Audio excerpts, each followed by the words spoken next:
Hello friends, आज हम चर्चा करेंगे इंडिया पाकिस्तान के सबसे इम्पोर्टेंट इशू के बारे में, कश्मीर के बारे में। ठीक है।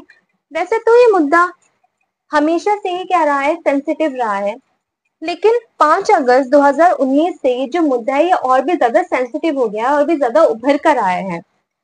जब से सरकार ने क्या किया है, 370 का जो आर्टिकल था उसे क्या गया है, रिमूव किया गया है। 370 का आर्टिकल क्या था? 370 के आर्टिकल में कश्मीर को एक स्पेशल स्टेटस और एक लिमिटेड ऑटोनॉमी दी गई थी। तो 5 अगस्त 2019 को सरकार ने ये स्पेशल ऑटोनॉमी जो कश्मीर को दी गई थी इस आर्टिकल के तहत, तो ये आर्टिकल क्या किया गया है, रद्द कर दिया गया है। जब से ये मुद्दा और ज्यादा क्या हो गया है, सेंसिटिव हो गया और ज्यादा सुर्खियों में आने लगा है। आज इस वीडियो में मैं आपको बताऊंगी महाराजा हरि सिंह से लेकर और महबूबा मुफ्ती तक कश्मीर में जितने भी परिवर्तन हुए हैं उन सभी के बारे में मैं आपको विस्तार से आज इस वीडियो में बताने वाली हूँ। कृपया वीडियो को पूरा देखें, वीडियो को ध्यान से देखें। चलिए आइए स्टार्ट करते हैं। जम्मू कश्मीर, जिसे हम धरती का स्वर्ग कहते हैं, पर क्या आपको पता है कि इस स्वर्ग पर लगभग 78,000 वर्ग किलोमीटर पर पाकिस्तान ने अवैध कब्जा कर रखा है। पाकिस्तान जिसे आजाद कश्मीर बताता है, बल्कि सच तो यह है कि आजाद नहीं बल्कि पाकिस्तान अधिकृत कश्मीर है, जिसे हम लोग पीओके के नाम से जानते हैं। सन 1947 में जब जम्मू कश्मीर में राजशाही थी और वहां के राजा महाराजा हरि सिंह थे, जो अपने क्षेत्र के लिए, अपने राज्य के लिए स्वतंत्र राज्य की मांग करते थे। आजादी के बाद ना ही वो ये चाहते थे कि कश्मीर पाकिस्तान का हिस्सा बने और ना ही ये चाहते थे कि हिंदुस्तान का हिस्सा बने।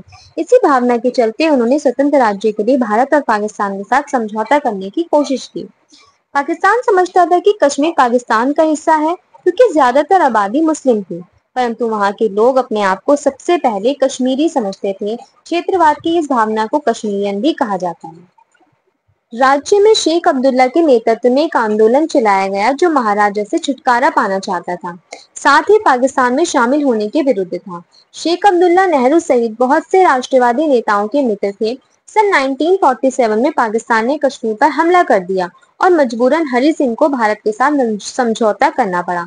भारत ने उन्हें सैनिक सहायता दी। परिणाम स्वरूप महाराजा हरि सिंह मिले प्रपत्र पर हस्ताक्षर करने पड़े, परंतु पाकिस्तान ने कश्मीर पर अपना कब्जा जारी रखा। अब मामले को यूएनओ ले जाया गया। यूएनओ ने 3 सुझाव दिए। पहला, पाकिस्तान को वे सारे नागरिक वापस बुलाने थे जो कश्मीर में घुस गए थे। दूसरा, भारत को धीरे धीरे अपनी फौज कश्मीर से कम करनी पड़ेगी। तीसरा, जनमत संग्रह करवाया जाएगा। परंतु दोनों ही देशों ने इस प्रस्ताव पर कोई भी ठोस कदम नहीं उठाया। इसी बीच 1948 में शेख अब्दुल्ला कश्मीर के प्रधानमंत्री बन गए और भारत सरकार ने 370 के अंतर्गत कश्मीर को अस्थायी स्वतंत्रता देने के लिए सहमति दे दी। तब से लेकर आज तक कश्मीर की समस्या विवादास्पद ही बनी हुई है। पाकिस्तान ने हमेशा यही दावा किया है कि कश्मीर घाटी पाकिस्तान का हिस्सा होनी चाहिए, जिसमें परिणाम स्वरूप राज्य का एक हिस्सा पाकिस्तान के नियंत्रण में आ गया था। भारत ये दावा करता है कि इस क्षेत्र पर गैरकानूनी हमला किया गया है। पाकिस्तान इस क्षेत्र को पीओके यानी आजाद कश्मीर कहता है। शेख अब्दुल्ला ने प्रधानमंत्री बनने के बाद कश्मीर में काफी सुधार किए, परंतु सरकार से कुछ मतभेदों के कारण उन्हें 1953 को पद से निष्कासित कर दिया गया और कई वर्षों तक कैद में भी रखा गया। 1965 में जम्मू और कश्मीर के संविधान के प्रावधान में एक बदलाव किया गया, जिसमें राज्य के प्रधानमंत्री का पदनाम बदलकर मुख्यमंत्री कर दिया गया। सन 1982 में शेख अब्दुल्ला का निधन हो गया और राज्यभार उनके पुत्र फारूक अब्दुल्ला के पास आ गया, पर जल्दी ही उन्हें भी पद से निष्कासित कर दिया गया। ये वह माहौल था जिसमें 1987 के विधानसभा चुनाव संपन्न हुए, जिसमें फारूक अब्दुल्ला मुख्यमंत्री के रूप में वापस लौटे।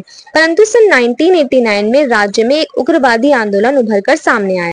1990 से पूरा समय कश्मीर में हिंसा का सामना किया। अंत में 2002 के चुनाव में पीपल्स डेमोक्रेटिक पार्टी और कांग्रेस की मिलीजुली सरकार बनी। 2014 में राज्य में फिर से चुनाव हुए, जिसमें पिछले 25 वर्षों में सबसे ज्यादा मतदान हुआ और मुफ्ती मोहम्मद सईद और बीजेपी की मिलीजुली सरकार बनी। उनके निधन के बाद उनकी बेटी महबूबा मुफ्ती कश्मीर की मुख्यमंत्री बनी। महबूबा मुफ्ती के कार्यकाल में कई आतंकवादी घटनाएं सामने आईं। 2018 में बीजेपी सरकार ने मुफ्ती सरकार को दिया गया समर्थन वापस ले लिया और राज्य में राष्ट्रपति शासन लागू कर दिया। 5 अगस्त 2019 को जम्मू और कश्मीर पुनर्गठन अधिनियम 2019 द्वारा धारा 370 समाप्त कर दिया गया।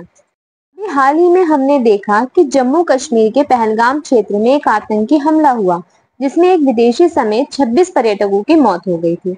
یہ واردات 22 اپریل کو ہوئی تھی۔ اس کائرانہ حملے کو لگ بھگ 1 مہینے سے زیادہ ہو گیا۔